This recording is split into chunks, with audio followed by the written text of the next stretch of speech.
ꯃꯌꯥꯝꯕꯨ ꯑꯩꯈꯣꯏꯒꯤ ꯀꯟꯕꯤꯕ ꯃꯄꯨ ꯄ꯭ꯔꯚꯨ ꯖꯤꯁꯨ ꯈ꯭ꯔꯤꯁꯇꯒꯤ ꯃꯤꯡꯗ ꯑꯅꯧꯕ ꯁꯥꯔꯃꯣꯟ ꯑꯃꯒ ꯂꯣꯏꯅꯅ ꯑꯩꯍꯥꯛꯅ ꯈꯨꯔꯨꯝꯖꯔꯤ꯫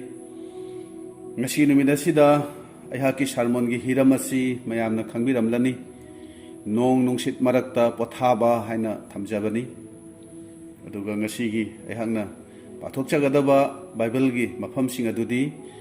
ꯄꯥꯈꯣꯟ ꯆꯠꯄꯁꯤꯡꯒꯤ ꯊꯕꯛ ꯄꯟꯗꯨꯞ 12ꯒꯤ ꯄꯗ 6, ꯑꯗꯨꯒ ꯃꯥꯔꯛꯅ ꯏꯕ ꯐꯕ ꯋꯥꯄꯥꯎ ꯄꯟꯗꯨꯞ 4ꯒꯤ ꯄꯗ 38 ꯑꯃꯁꯨꯡ ꯄꯗ 39ꯗꯒꯤꯅꯤ꯫ ꯑꯍꯥꯟꯕꯗ ꯑꯩꯍꯥꯛ ꯏꯁꯣꯔꯗ ꯍꯥꯏꯖꯒꯦ, ꯄ꯭ꯔꯥꯔꯊꯅꯥ ꯇꯧꯖꯒꯦ꯫ ꯁꯔꯒ ꯑꯃꯁꯨꯡ ꯄ꯭ꯔꯤꯊꯤꯕꯤꯒꯤ ꯃꯄꯨ ꯑꯣꯏꯕꯤꯔꯤꯕ ꯋꯥꯡꯊꯣꯏ ꯁꯦꯡꯊꯣꯏꯔꯕ ꯏꯄꯥ ꯏꯁꯣꯔ, ꯅꯆꯥꯅ ꯉꯁꯤꯒꯤ ꯅꯨꯃꯤꯠ ꯑꯁꯤꯗ ꯏꯕꯨꯡꯉꯣ ꯅꯍꯥꯛꯀꯤ ꯃꯇꯤꯛ ꯃꯒꯨꯟ ꯐꯣꯡꯗꯣꯛꯆꯒꯗꯕ ꯅꯍꯥꯛꯀꯤ ꯋꯥꯍꯩꯁꯤꯡ ꯑꯁꯦ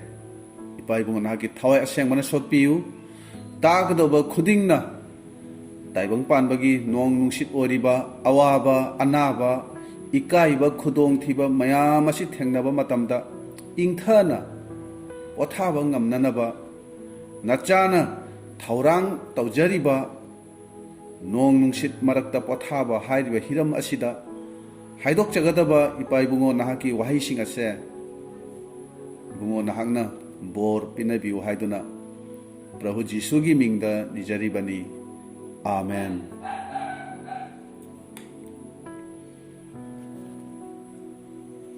ꯅꯨꯡꯁꯤꯔꯕ ꯏꯆꯤꯜ ꯏꯅꯥꯎꯁꯤꯡ, ꯉꯁꯤ ꯅꯨꯃꯤꯠ ꯑꯁꯤꯗ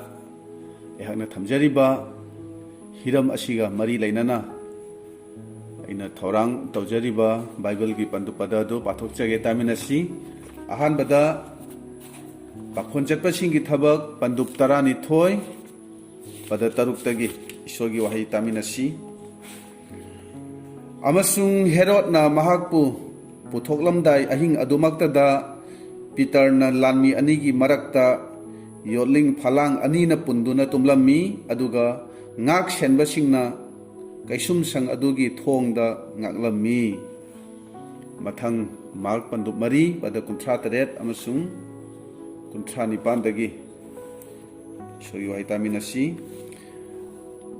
ꯑꯃꯁꯨꯡ ꯑꯀꯟꯕ ꯅꯣꯡ ꯅꯨꯡꯁꯤꯠ ꯂꯥꯛꯇꯨꯅ ꯏꯊꯛꯅ ꯍꯤ ꯑꯗꯨ ꯌꯩꯔꯩ,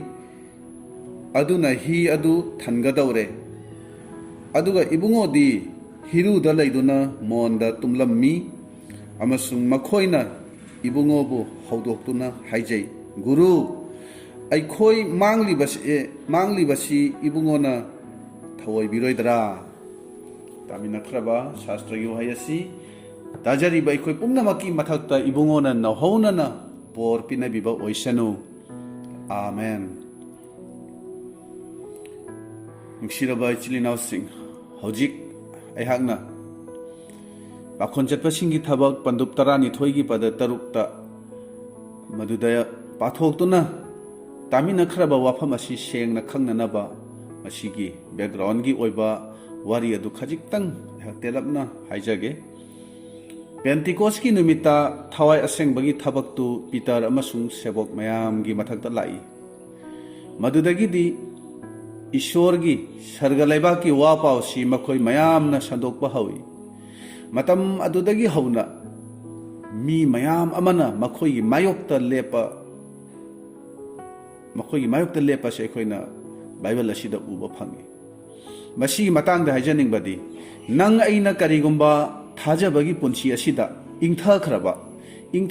ꯈ꯭ꯔꯤꯁꯇꯥꯟ ꯑꯃ ꯑꯣꯏꯅ ꯂꯩꯈ꯭ꯔꯕꯗꯤ ꯀꯅꯥ ꯑꯃꯠꯇꯅ ꯅꯪ ꯑꯩꯕꯨ ꯀꯔꯤꯁꯨ ꯍꯥꯏꯔꯣꯏ, ꯑꯩꯈꯣꯏꯒꯤ ꯃꯥꯌꯣꯛꯇ ꯀꯅꯥꯁꯨ ꯂꯩꯔꯣꯏ꯫ ꯑꯗꯨꯕꯨ ꯅꯪ ꯑꯩꯅ ꯀꯔꯤꯒꯨꯝꯕ ꯊꯋꯥꯏꯗ ꯆꯥꯎꯈꯠꯀꯦ ꯍꯥꯏꯅ ꯋꯥꯔꯦꯞ ꯂꯧꯔꯕ, ꯉꯁꯤꯗꯒꯤ ꯇꯨꯃꯤꯟꯅ ꯂꯩꯔꯔꯣꯏ, ꯃꯇꯝ ꯑꯁꯦ ꯏꯁꯣꯔꯒꯤꯗꯃꯛ ꯁꯤꯖꯤꯟꯅꯔꯒꯦ, ꯃꯥꯡꯂꯣꯝꯗ ꯆꯠꯈꯠꯀꯦ ꯍꯥꯏꯅ ꯄꯨꯛꯅꯤꯡꯅ ꯂꯦꯞꯂꯕꯗꯤ,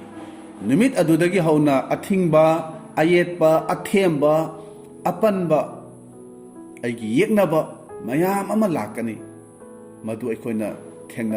ꯊꯦꯡꯅꯕ ꯇꯥꯏ꯫ ꯑꯩꯈꯣꯏꯅ ꯈꯪꯉꯤ, ꯃꯤꯇꯥꯡꯕ ꯕꯥꯔꯇꯤꯃꯥꯏ ꯆꯥꯛꯅꯤꯕ ꯑꯗꯨꯅ ꯃꯍꯥꯛꯄꯨ ꯊꯧꯖꯥꯟꯕꯤꯅꯕꯒꯤꯗꯃꯛ ꯖꯤꯁꯨꯕꯨ ꯀꯧꯖꯕ ꯑꯗꯨꯗ ꯃꯥꯒꯤ ꯃꯅꯥꯛꯇ ꯆꯠꯂꯤꯕꯁꯤꯡ ꯑꯗꯨꯅ ꯃꯥꯕꯨ ꯇꯨꯃꯤꯟꯅ ꯂꯩꯅꯅꯕ ꯍꯥꯏꯈꯤꯕꯅꯤ꯫ ꯑꯗꯨꯕꯨ ꯃꯍꯥꯛꯅ ꯍꯦꯟꯅ ꯖꯤꯁꯨꯕꯨ ꯀꯧꯖꯈꯤ꯫ हे दाऊद की मचानिबा जीशु अइबु नुंसीबियु बार्टिमाई कौजबदु जीशुना ताबीखी अदुगा जीशुना माबु कौदुना मागी अनौबा मित अनौबा ममित पीखीबनी मसी अखोना बाइबल दा सेंगना उबा फंगी अदुना अनीसुबा तिमोथी अहुमगी तरानी थोइदा हाइरी ईश्वर निंगदुना पानिंगबसिंगना ओत नैबा खांगबा तारे अदुना नंग एगी मेंटली स्पिरिचुअली असिदा पांगल कल्ले हाइबसे शैतान खंगलदी मागी करिगुंबा थबक अमत्ता अखोइदा चंगद्रे हाइबसे मांगना खंगलगदी शैतान नंग एगी फैमिली मेंबर अमा नत्रगा बिलीवर अमा सिजिनदुना अखोइबु डिस्टर्ब तोहनगनी अदुना नहाकना चौखलबदी अथिंगबदी लाकनी मिस अंडरस्टैंड सु ओइगनी मसीदा अइना हाइजनिंगबदी नहाकना मदुदा येंगलोइदोबनी मदुदा वाखल थमलोइदोबनी अदुबु जीशुगी पुंसी अदुबु येंगदोबनी बाइबल ना हाइरी पीटर ना संदोकपा हौरकपदा मियोय कया कया ना मागी मायोक्ता लैबा हौरई मीसिंगना मवोंगी वा ngangi सेबोकसिंग अदुना ओत नैबा कया खांखिबनी ngasi akhona thengnariba ot naiba sidi matam adugi 1% khaktani haiba yai mi singna hainari krista laklamdai da thajaba singna ot naiba yamna khangani aina haijaning badi singlupti haugalakpadagi hauna ot naiba se hauraklabani masidi jisu laklamdai gi maru oiba khudam ama natte haiba se aina haijaningi makhoi bu ot naiba sida peter bu phaduna herod na कैसुम संग थमलमी अदुगा कैसुम संग लैबसिदा Peter न तुमदुना लैबसे अखोइना Uri नुंसिरबा मरुपसिंग Peter न मसिदा तुमबसे इचम चमना तुमबदु नत्ते महाक थवाई हक्चांग वाबगी मरमना इचम चमना हेक्ता तुमबदु नत्ते मसिदी जीशुगी पुंसी अदुनी Peter गी नुंगदा लैरिबा जीशुगी पुंसी अदुनी मसि अखोइ खंगमिनसी असुमना पीटरना कैसुम संगदर लैत्रिंगेगी ममांगदा नोंगमा जीशुना मागी सेबोकसिंग ही तोंगदुना समुद्रुदा चटलिंगैदा जीशुना तुमदुना पोथारमी मतम मदुदा अकनबा नोंगलै नुंसित सिलखी सेबोकसिंग अदु अहानबा ओइना समुद्रुगी नोंग नुंसित अदु थेंगनबा नत्ते मखोय समुद्रुदा nga फाबा मीसिंगनी मखोयना अकनबा नोंग नुंसित कयारक मखोई पुंसीदा थेंगनखरबा मीसिंगनी अदुबु हंदक्ति यामना साथीबा यामना अकनबा नोंगलै नुंसित ओइबगी मरमना मखोई यामना किरमी हाइना Bible ना हाइरी मखोइना पोथारिबा जीशुबु मखोइना कौजबसे अखोइना उबा फंगी अदुगा हाइ अखोइगी अवाबसे इबुंगोना थवैबिद्रिबा करिगिनो मदुदा जीशुना हौगतलगा नोंगलै नुंसित अदुदा तुमिन्ना लैनबा याथंग तौखिबनी अदुगा नोंगलै नुंसित अदो तपथखी मदुदा सेबोकसिंगदु मखोय मसेन हाइनरगी नोंगलै नुंसित फावबना मागी हाइबा इल्लिबा मी असि कनानो मार्क पंदुक मरिगी निफुमाथोयदा मयामना खंगिनबा याबदी जीशुना ही अदुदा नोंग नुंसित मार्क अदुदा तुमदुना लैबा पीटरना उखिबदो मधु जीशुगी पुंसीना हिंबगी मवोंग अदुनी मतम मदुदा जीशुना तुमदुना लैबदु करिगिनो नोंगलै नुंसित अदु करिगी कीखिदबनो मदुगी पाउखुमदी ताइबंगपान अमसुंग मसिगी मनुंगदा थोकलिबा थौदोक वाथोक पुमनमक इपागी कंट्रोल मखादा लै हाइबसे जीशुना सेंगना खंगबगिनी अवाबा खुदोंग थीबा खुदिंग मक्तगी इपाना आइबु कनबिबा ngami हाइबसे मांगना खंगबनी मसिगी आशा अमसुंग मसिगी थाजबसिदा जीशुना हिंगलंबनी करिगुंबा अखोइना महाक्ति ईश्वरनी हाइना खल्लगदी होय महाक ईश्वरनी अदुबु खंथगदोबदी महाक मपुंग फाबा मी अमा ओइना अखोइगी इरक्ता लाक्लंबनी हौजिकी मतमसिदा मी खरमदी सेंगदबा थवाई करमना तांथोकनी अनाबा करमना फहनगनी जीशुगी ऑथोरिटी अदो करमना फंगनी मदु करमना सिजिनगनी मसी सिंगसे तमनबा कन्ना होनरी मसिबु यामना पामना मरु ओइना खनबा इचिलिनाव मयाम अमा लैरिबनी अदुबु ताइबंगी नोंग नुसित मरक्त करमना तुमगनी करमना पोथागनी हाइबसिदी अखोई कना कनाना तंबा याउरी वारी असिदा वाफम अनिखक अखोन उबा फंगी अहानबदा जिसुना नोंग नुसित मरक अदुदा तुमलम्मे अनीसुबदा महांगना महाकी ऑथोरिटी अदो महांगना सिजिनै अदुगा नोंग नुसितपु माना तपथहल्ली अइना हाइजनिंगबदी थवाइना थनबा पीटरबु फारबदा महाक्सु कैसुम संगदा तुमदुना लैबसे अखोइना उरी आइगी ईश्वर आइगा लोइनरी अइगोंदा करिसु तौरोय हाइबसे पीटरना सेंगना खंखिबनी मसी असुम येंगबियु मी कया कयागी पुंसिदा स्ट्रेस डिप्रेशन की मरमना तुम्बा ngamdre नुमित चुपदा सेल अवाबगी सेल लैतबगी थबक फंगदबगी मचासिंग हाइबा इंदबगी मखोई पुंसिदा निंगबा काइबगी इमुंग मनुंग नुंसिनदबगी मसी मयाम से असुम खंदुना त लैबा मी मयाम अमा याउरिबनी लैरिबनी असिगी मरमना मेंटली डिस्ट्रॉय ओइबा मी मयाम अमा याउरिबनी अइना हाइजनिंगबदी अखोई टेंशन ओइरकपा मतमदा खंगौदना थवाई असेंबगी मपाना जिसुगी पुंसी अदुबु पीटरगी पुंसी अदुबु निंगसिंग हलकपा मी कया अखोई इरकता याउरी जिसुदी नोंगलै नुंसित मरकता हिदा तुमली पीटरसु कैसुम संगदा तुमली आइसु तुमिन्ना इंथाना पोथारगे करिसु तौरोय ईश्वरना आइगा लोइनरी महांगना मतम चाना आइगी अवाबा नुंगाइतबा पुनमक्से अफबदा ओंथोकपिगनी असुम हाइना खनबा मी कया अखोई सिंगलुपता याउरिबगे पीटरना कैसुम संगदा लैरगा तुमलिबसे अखोइना इचम चमना नुमिदांगदा तुंबा अदुगुंबा नत्ते मसी महाकी थवाइगी ओइबा पुंसी महिंगनी मदुदी महांगना जिसुदा उखिबदो मदुनी अदुना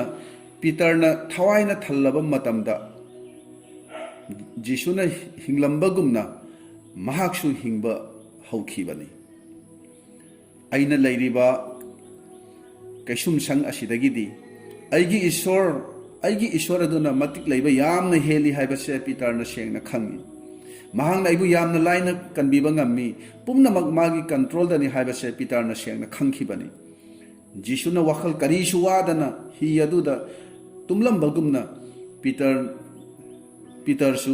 जिसुगी मतौ लौदुना कैसुम संग अदुदा तुमलिबनी हाइबसे मसी अखोई निंगसिंगमिनसी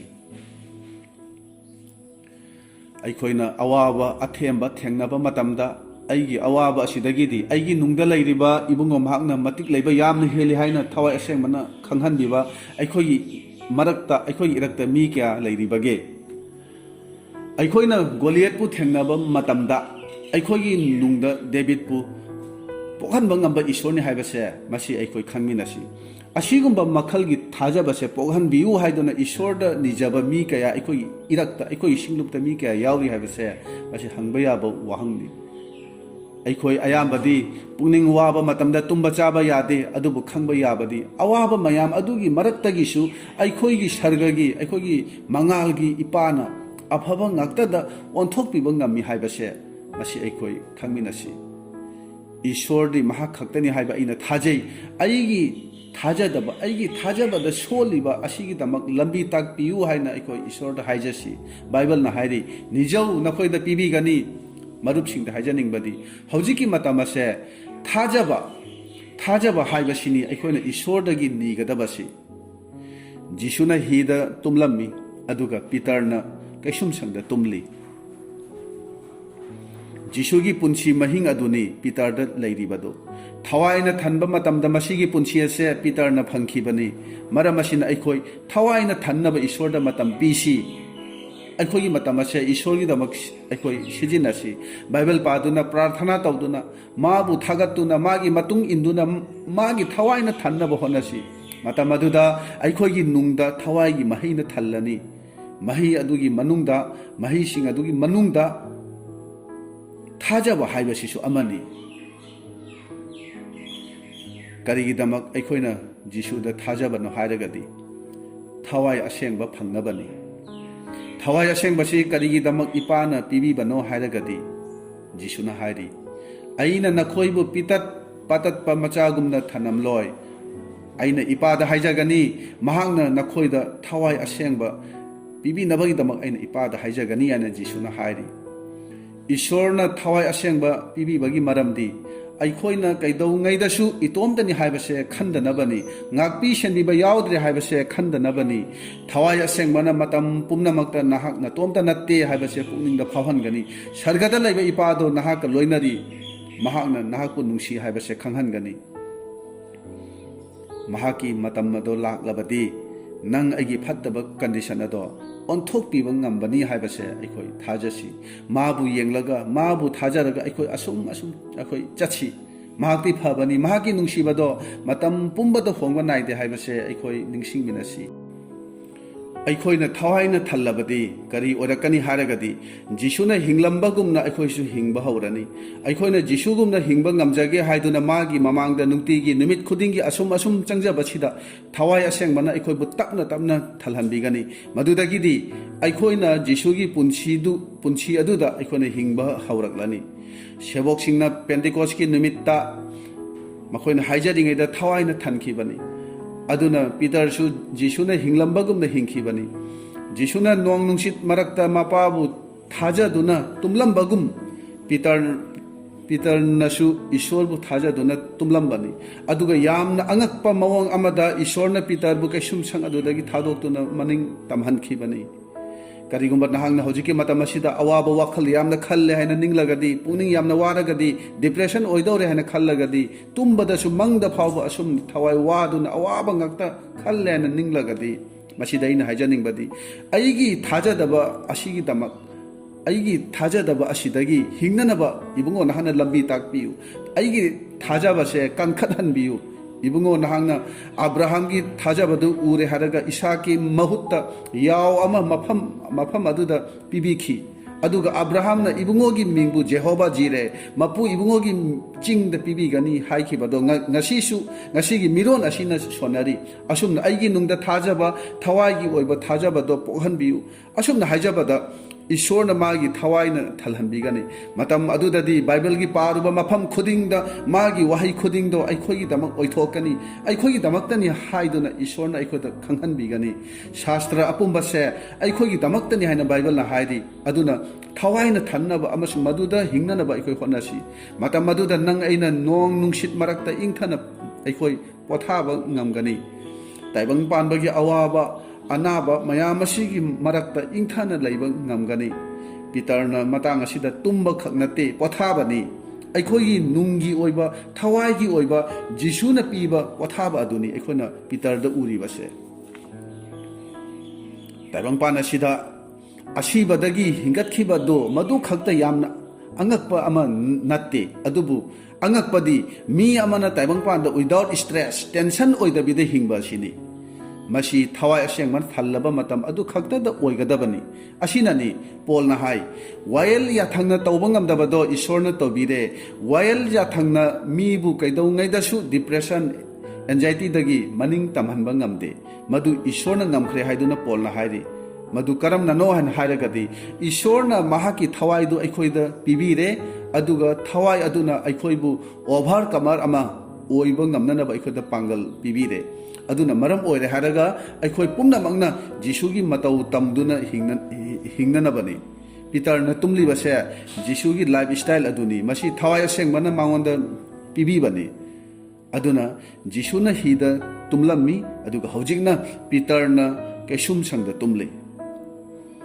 Jisubu chet na thajabagi maramna Peter da leiriba Jisugi punchi mahing asigumna aikhoida su leinanaba achetpa thajaba oiduna thawaina thanba punchi oinanaba aikho khonarasi ikhang khanghaudana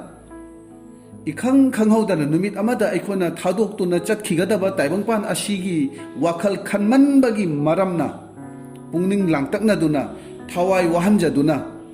pothafam khangdana hingbagi mahuttadi Prabhuna takpiba complete rest asengba thawai gi pothabado phangnanaba aikoi thaurang taurasi aikoina toina thengnariba taibang panbagi nong nungsit marakta pothaba ngamnanaba haidokhraba Ishor gi wahayase tajariba aikoi mayam bu Ishorna bor pinabiba oirasanu Amen.